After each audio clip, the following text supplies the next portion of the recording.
Online, Tom Slater.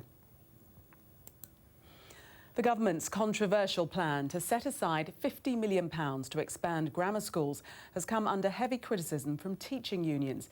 Many say it's the wrong use of funds at a time when school budgets are increasingly tight. But the Education Secretary today insisted that the move will boost opportunities for pupils from disadvantaged backgrounds. Sky's Enda Brady reports.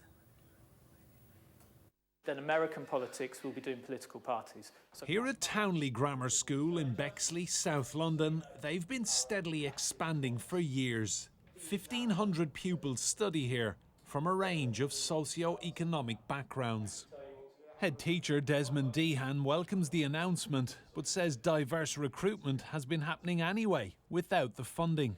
Any head teacher worth their salt believes that actually they should be trying to access their school, their community as much as possible, and we're no different to that. We have been engaging with disadvantaged students and with primary schools as much as we've been capable. The good thing is it's acknowledging that it's current grammar schools that need to expand rather than creating something which is completely new by somebody who has no knowledge of grammar schools.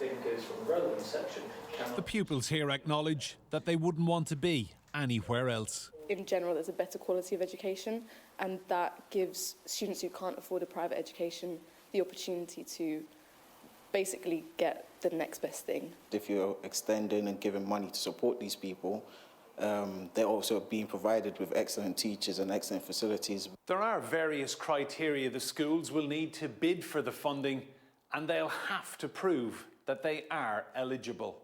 They'll do this by having an Ofsted rating of at least good or outstanding, prove there's a need and demand in the area to expand the school, and applicants must include a fair access plan, showing they're reaching out to disadvantaged pupils.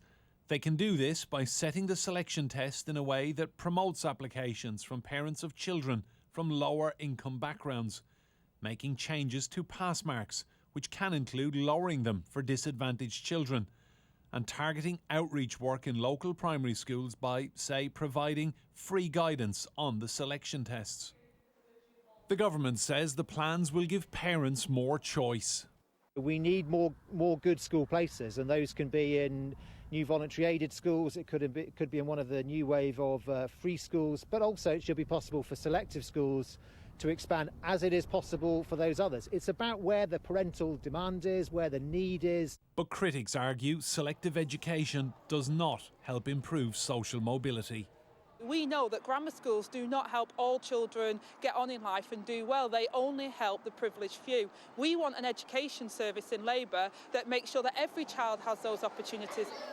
The grammar school debate will continue and will undoubtedly last longer than the £50 million the government is pumping into this expansion fund. Enda Brady, Sky News in Bexley. Now, grammar schools in England are to be given the chance to create new school places after the government said it would press ahead with an expansion programme for selective schools. Head teachers will be able to bid for funding from a £50 million pot if they can show they're helping disadvantaged pupils. Our political correspondent Alex Forsyth reports. Townley Grammar School in South East London is in demand. There's a waiting list to get in. These pupils are some of those who passed the test and secured their place. I cried, I was so happy, it was really amazing. Was it the same for you? Yeah, I was pretty relieved because it's a lot of hard work across the whole year because everyone you know is your age is doing it. But then when you get in, it's quite a nice feeling. The head here knows grammar schools are controversial, but says the idea of selecting children based on their ability doesn't have to be exclusive. Are they in a grammar school because they're privileged? No. I think that perception that we're chock full of white middle class children is blatantly wrong, and grammar schools have been doing a phenomenal amount of work in accessing the disadvantaged students and creating opportunities for them. So this person here does from the schools like this could now get funding for extra places if they take more disadvantaged pupils. It's part of a wider shake-up.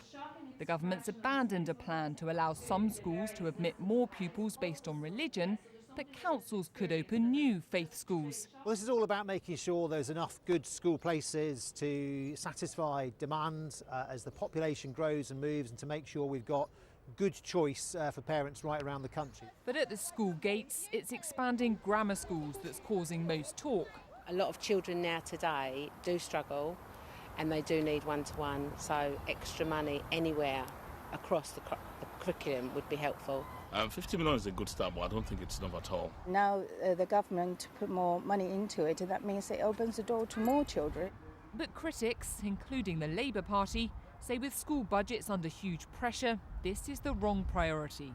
Grammar schools do not add anything extra for pupils. What it does is it creams off and takes some children that have been given tuition, who have already got an advantage over other children, and leaves everybody else left behind. So unfortunately the government have shown that they're ideologically driven to help the selective few.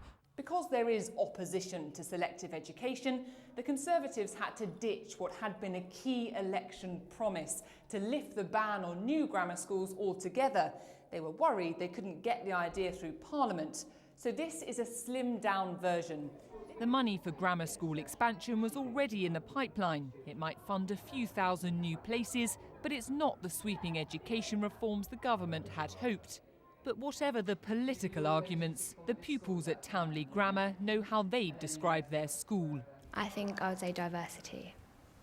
Probably inclusive. And how about you? I would say challenging. In a good way? Yeah. And you? I would say enjoyable, because I really enjoy it, yeah. Alex Forsyth, BBC News, South East London. 2 British people have been kidnapped